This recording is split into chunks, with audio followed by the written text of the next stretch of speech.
Each day I will bring you commentary pertaining to Natalia Grace and the documentary series airing on the ID channel. I'm currently been listening to episodes for doing this live stream. And what I have said in my commentary last night pertaining to the Dr. Phil interview with Natalia and her last adoptive parents, I do believe I was right on the money in my assertions to why there were allegations against her being overt and sexual in nature and sexual conversations. A lot of negative comments, nasty comments have been made about this now preteen as adult, however you want to word it. She was failed by a very diabolical system. And it's not good to group everyone the same. I don't group all adoptive parents, foster care parents the same. I don't group every judge, every lawyer the same. Because in the end, everyone has to stand account for his or her ways, how they act, how they talk. But the system pertaining to her, it was dirty. From the moment she entered the United States, if indeed she was brought here, sent here by the first family from New Hampshire, they are dirty. The Barnetts are dirty. And anybody that brought her in and got rid of her, she was failed miserably by people she trusted. She didn't know any better. She was just a kid. She didn't ask to come here to America, if indeed that is the truth. And you don't really know what to believe. During this documentary, the mother is swabbed to be the parent from the Ukraine, if that's true. But naturally, there has to be a chain of command when it comes to DNA testing, a legitimate company, everything on the up and up. You're entitled to your opinion about if she's indeed the mother. If the Barnetts are liable for this small person. Where I have the problem is that they were found not guilty and a case dismissed against both of them. Because the court, the jury didn't hear that she was deemed a child by the doctor. But they were so quick to get a lawyer to sign off that she was an adult, and a stupid judge signed the paperwork with the doctor's statements, which now is contradictory in the documentary, because you see the defense lawyers talking to him, asking him questions, that he did think she was a child. So then how did the jury sign off on the paperwork? Well, they signed off on the paperwork because the information allowed was only that she was an adult and not a child. So by law, I think they should be tried again. Now, most state laws is that there can't be double jeopardy. You can't be tried for the same crime twice, but can they be tried for abusing a child since they were only brought up on the charge of a disabled adult? If it can be proven verbatim that she was born in 2003, that means she was a child when she entered the United States, born in the United States. However, the Barnetts are guilty for gross negligence, child abuse. They failed her. The first family that went and got her, they failed her. And as I was listening to the documentary, as I said, I'm on episode 6, almost at the end, about 19 minutes left. Everything I thought is possibly she was molested or she had been in the company of people doing sexual things, if I'm to believe the allegations against her from the mental facility and the neighbors. Because that's something that I wouldn't see people making up about a person being overt sexual. That's just a dirty thing to say about anybody, even if they're grown. She made sexual comments. She always wanted to be around boy children. She talked about prostitution. You're going to hear all that in the documentary.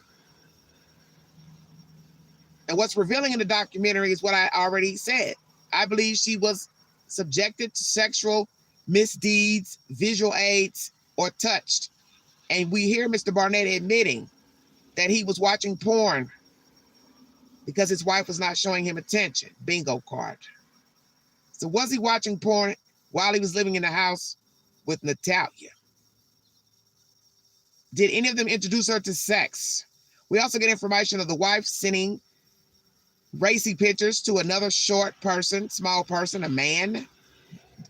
Did this happen while she was still at the house? So you see, Pandora's box has now been opened to what I suspected, that this child was subjected to improprieties by adults sexually. They either touched her inappropriately, talked to her inappropriately about sex. She saw sexual deviances or sexual acts, overt touching, overt conversation.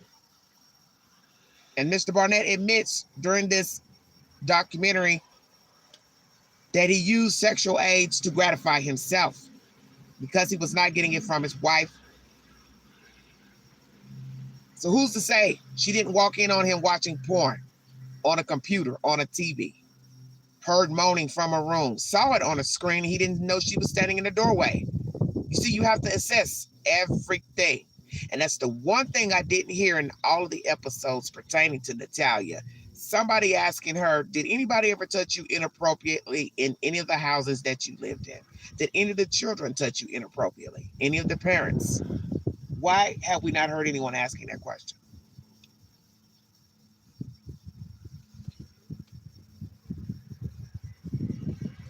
Sorry about that. Probably buffering out here. Why was there no mention? NATALIA, what age are you? When did you come to this country? Blah, blah, blah. How did you like this family? How many families did you live with? Did anybody ever touch you inappropriately? Physical abuse, verbal abuse. She was failed miserably. So it doesn't matter to me. She was acting out sexually. She appeared sinister, sneaky, all the ugly things that have been said about her. She was still a child. Sneaky and deviant, sinister, a liar. She won't be the last. She was taught to lie. And you will hear that in the last episode. That's the reason why her words were getting caught up. Words contradictory. Can't remember anything because she's been groomed. And if you've been groomed to lie, you may have been groomed to do other nefarious deeds. And that's the point. Who teaches a child to lie? Say this, say you're grown, say you're an adult.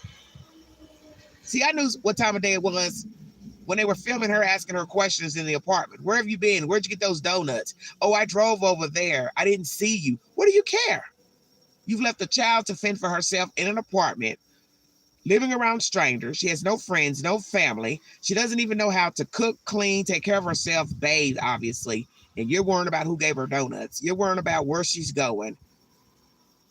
Left her without electricity, bill money, phone, landline, cell phone. What do you care? That's when I knew what time of day it was. Because my spirit rarely leads me wrong. And my discerning spirit told me, why do they keep filming her so much? Throughout the documentary, that's all you see. Filming, filming, filming, filming, filming, but you're never catching her in the act of doing something deviant. Why is that? You don't show us video footage inside of your house with cameras hidden of her doing something deviant. Hoarding knives, going in rooms with knives, inappropriate behavior with other children, threatening them. You don't have any of that on camera. Don't you find that strange? These are your allegations against her. Why don't you have any footage? Mr. Barnett, let me talk to you before I get to Christine. During this documentary, you put on and on, saying you were not in control of the situation of raising this child and your own children.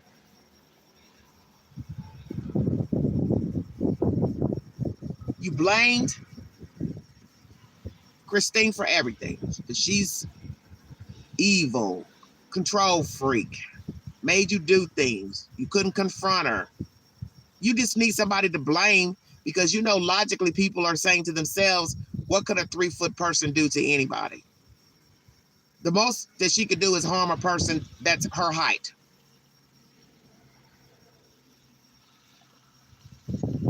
Suffocate a small child. Beat up a small child. She can't beat up an adult. She can't suffocate an adult. Strangle an adult. So the worst case scenario would be her harming somebody her own age, or her own height, rather. You downplayed your role as a parent throughout this documentary. Everything was Christine, Christine, Christine. She's evil. She's this. And as the woman said that's in the storyline, the commentary, I think she's a lawyer, ex-lawyer. She's saying, did he turn on Christine because he's angry that the marriage didn't work out? She didn't want him anymore. So let's put it all on Christine as the reason Natalia is in the shape she's in. And although they said you were the only one that came to visit the child, the neighbors, you're still a party to the destruction of a child. You rode the ride with Christine all the way. So you hooping and hollering in this documentary, acting as if you didn't know anything. She was beating the little girl and you were demonstrating that in documentary. You look like a fool. How are you going to say she beat the child, but you didn't do anything to stop her? You didn't call the police. You didn't leave your wife. Oh, I can't believe she was able to get up after that beating, blah, blah, blah, blah, blah. I can't believe you're repeating it and didn't do anything about it. How about that? Sitting up here bragging about a Corvette sitting in your yard that don't work. Who gives a damn? What the hell does it have to do with a kid that you all neglected, mistreated? And I won't doubt that you've done something to that little girl sexually. Yeah, I'm going to go out and say that. Because the fact that you can't get satisfied by your wife means you have to find means to be sexually satisfied and gratified. And I won't doubt that you could have touched her inappropriately or asked her to touch you.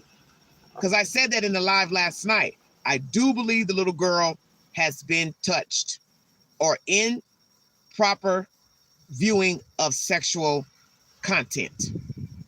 And then I watched the episode today, and you admit in episode 6 that you watched porn because your wife will not have sex with you. And you found pictures she uploaded to other men, another small person, and that small person testifies his commentary in this documentary, episode 6, that Miss Christine was sending him racy pictures of her in her lingerie, so on and so forth. He's talking about how well he's endowed for a little person. Just utter nonsense you're hearing. And it's like, how can you be shocked that she would be talking about sex and doing sexual things when you've got these people out here soliciting other people and they're married? Somebody talking to Christine or something about menage a trois and different things. See, you don't know people. Now, an adult is entitled to do whatever he or she wants in the bedroom with how many ever people. But so long as you have children, you need to be careful about what you talk about and what you expose to your children. So when I hear somebody talking about watching porn, the first thing I think of, did a child witness you watching the porn? And you also had boys in your house. Did they ever see you watching porn? Were you touching yourself and possibly seeing, exposing your children to adult behavior, you see? Then you have to go back in time to the people who originally got Natalia. What were they doing with her? And why would somebody try to sell a child they only had for a year? Checkmate. Who's to say they weren't posting naked pictures of her online, trying to sell her to dirty old men, dirty couples? See, you don't know. But my point was proven in episode 6, that porn was in the household with Natalia. That's all I needed to hear. And when you're trying to get your rocks off, you're not probably really concerned about who's in the background listening and watching. You're thinking somebody's in another room asleep or playing with coloring books while you're sitting here gratifying yourself. Yeah, I'm saying that. She was miserably failed by the Barnetts. She was miserably failed by that, I guess they're an Italian couple that lived in New Hampshire, the ones that adopted her. whoever took her in after that and then passed her along to the Barnetts, the DePauls, however it went, she was miserably failed. And I think they need to be retried in a court, tried for neglect and abuse of a child. I do not believe she was an adult when she got to the Barnetts, however that was. And I still want a receipt that that woman is her mother that lives in the Ukraine. Because chain of command is important when you're talking about diagnostics and DNA. You all are sick. And you are the very reason why people don't need children and don't need to be rearing children, don't need to be coaching children, don't need to take care of children, don't need to teach children. You don't need to have no access to children. School bus driver, it's all the same. And if you can treat a little person this dirty, you would treat your own the same way. Don't get it mistaken.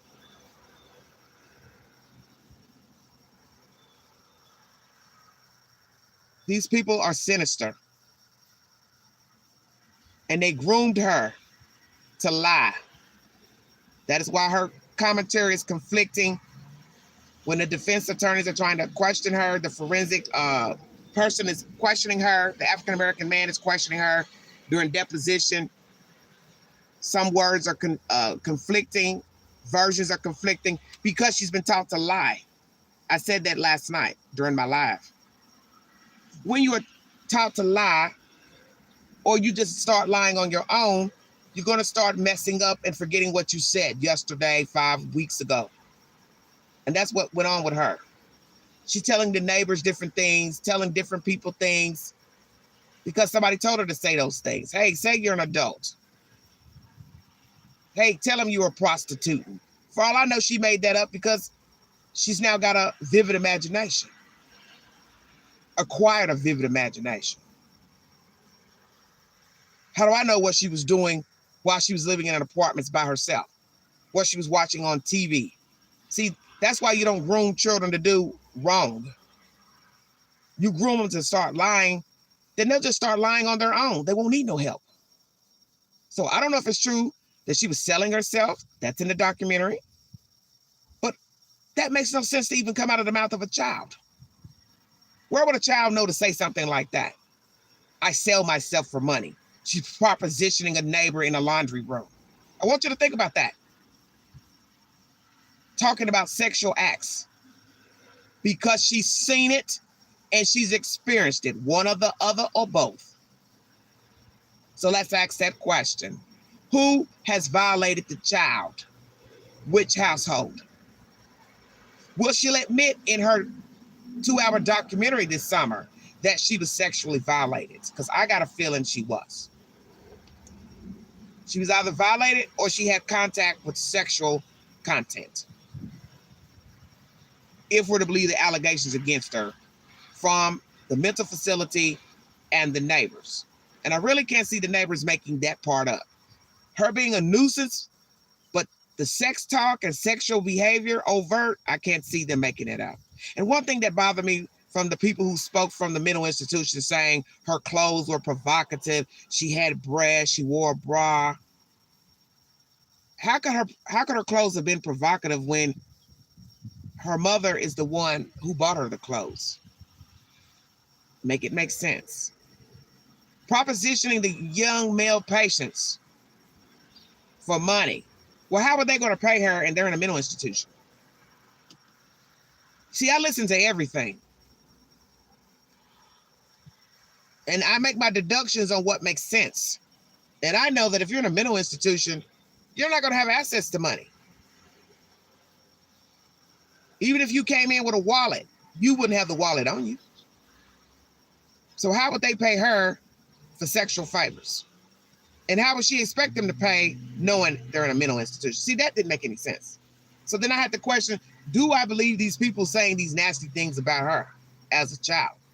Do I believe the neighbors?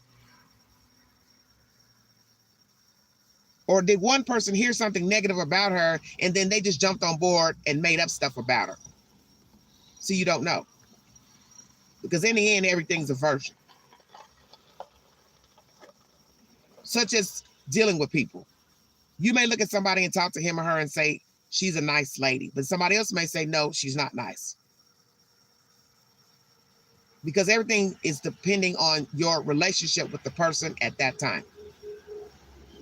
And throughout the documentary, things negative pertaining to Natalia Grace. Hygiene, sexual content coming from her mouth, her actions, her clothing, nothing positive.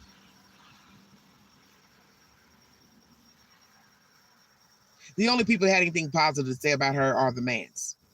And then I had to question them as well. Did they seek bringing this child into their house for monetary gain? Because you hear that in the documentary, that Natalia allegedly signed over her Social Security payments to them, and eventually they adopted her. So that they take her in hopes of getting money, welfare, food stamps. You hear him making that allegation. They spent her food stamp card. Well, you know what? Michael, we can say the same about you and Christine, because before she met the mans, she was starving and didn't have food. So if she was drawing food stamps early on when she first got an apartment 1, where were her food stamps going? Because that little person could not have been eating up hundreds of dollars of food every month. So what's the truth?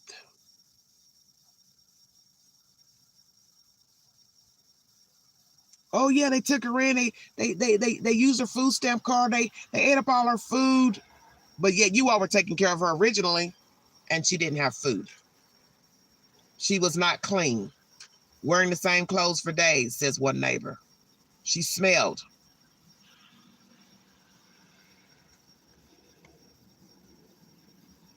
I don't know why she don't speak Ukrainian.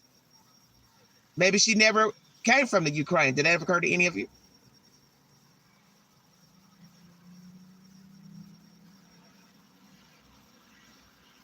That's why I said all this in my live last night. There's a lot about this story that you're not going to get the truth, because the people involved are sinister. And I believe they're way more sinister than her. Because in the end, she was a child, whether you want to agree with it or not. She didn't make up documents about herself. She didn't go show up at somebody's house and say, adopt me. She didn't go walk up to an adoption agency and say, hey, take me in. Somebody did that too. Somebody did that. And whether this was a grand scheme to pass her off as a Ukrainian child, I don't know. That's why I said I need a receipt that lady is really her mother, and that she was actually born in the Ukraine, because that is a good point. By 6, she should have had, yes, some type of accent.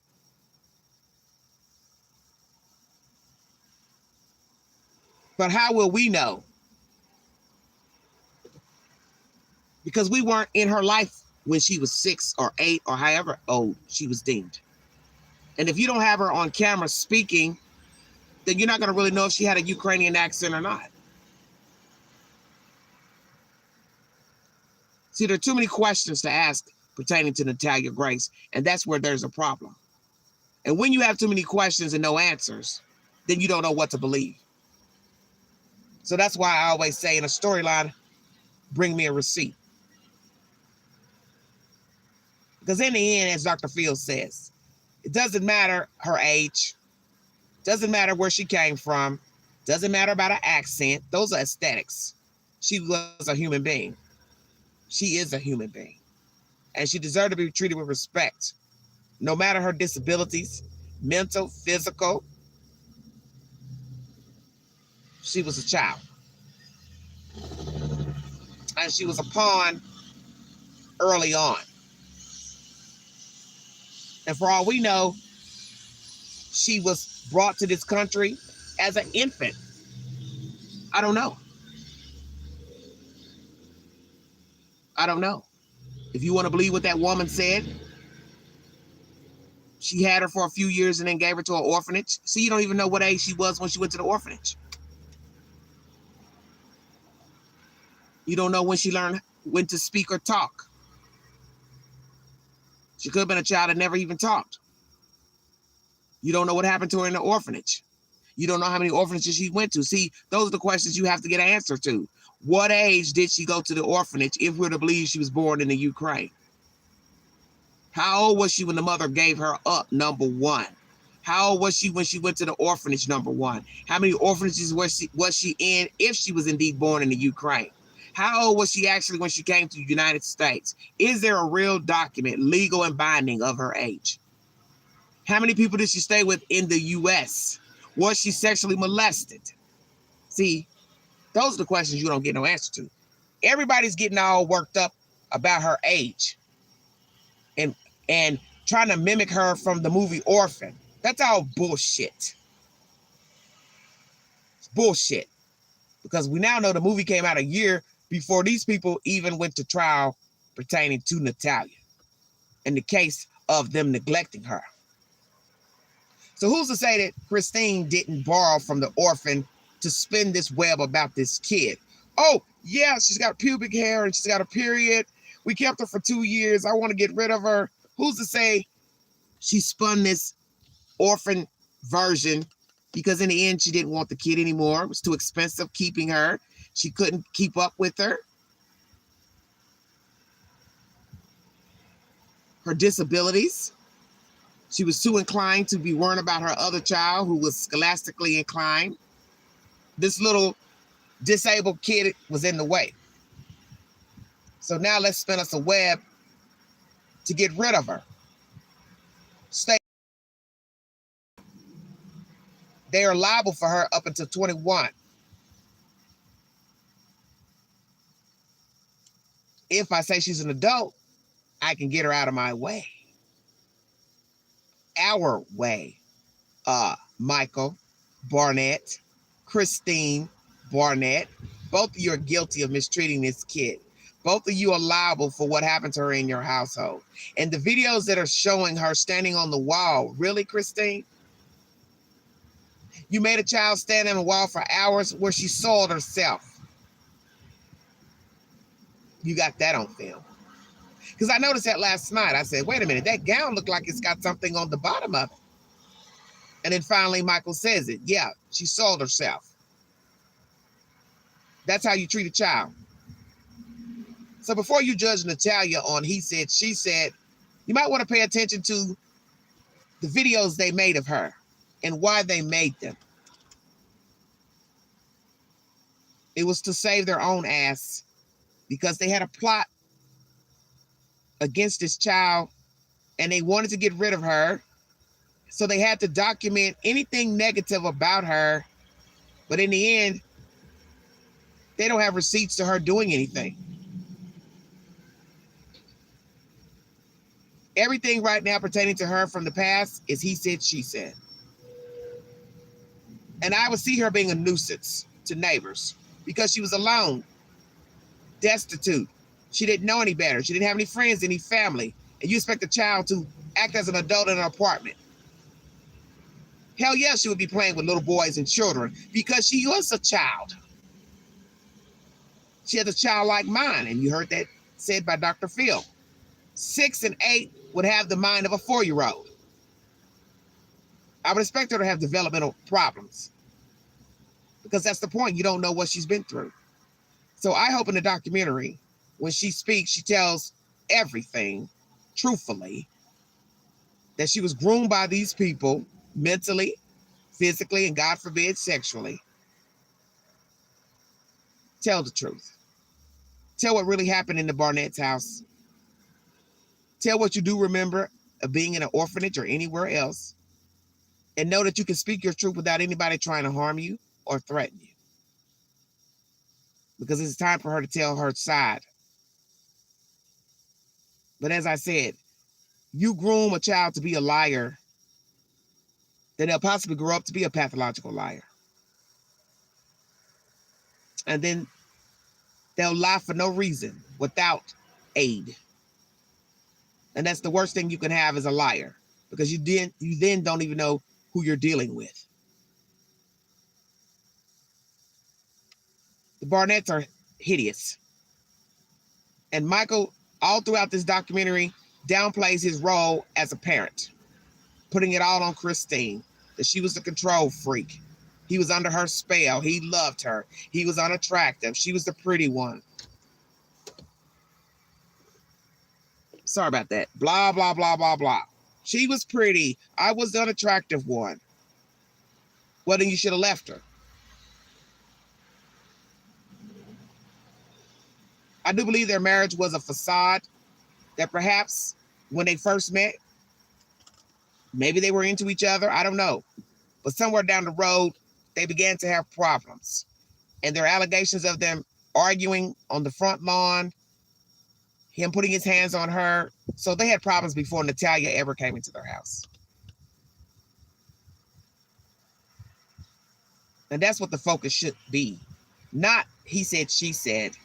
Not trying to make her out to be the mirror image of a horror movie, but the truth.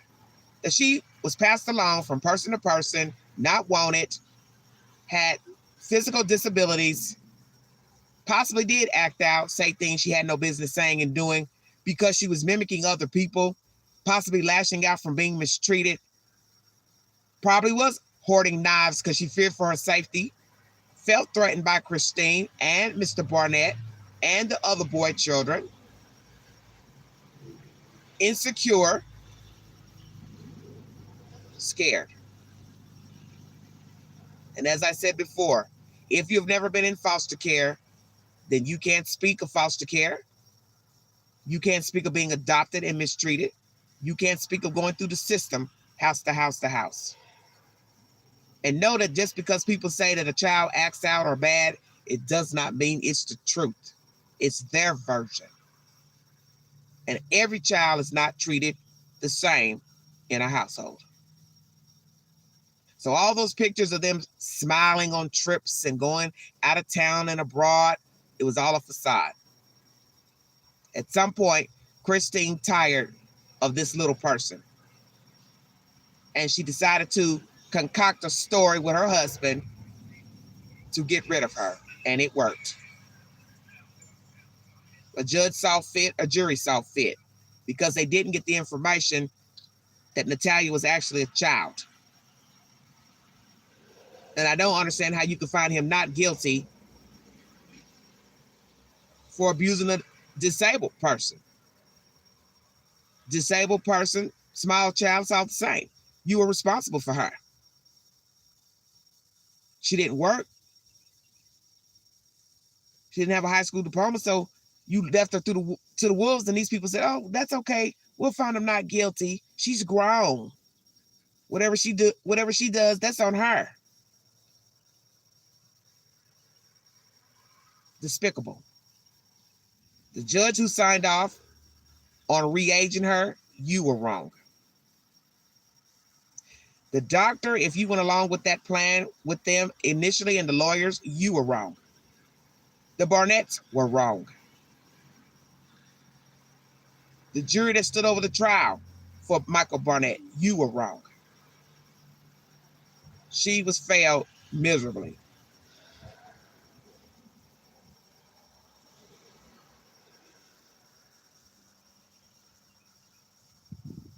Well, Bonnie, everybody's situation is not the same. So whatever situation you went through, that has nothing to do with Natalia, and that has nothing to do with other children. Every child is not the same. And all allegations, you need a receipt, because anybody can say anything about somebody acting out. I don't judge a child for acting out and they're going from home to home, because one, you don't know how they were treated. Yeah, they lie, they steal, they manipulate, some of them, because they're mistreated. You can't expect a person to go from house to house to act like a normal person. Different people talking to them about religious beliefs, what to eat, how to act, how to talk. Then they go stay with another family. They do the same thing. You can't expect them to have an identity.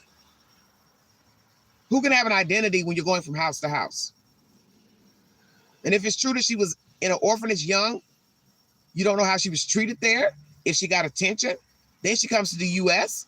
These people are trying to sell her. So imagine if they're trying to sell her, how they're treating her in the house. That's what people need to focus on.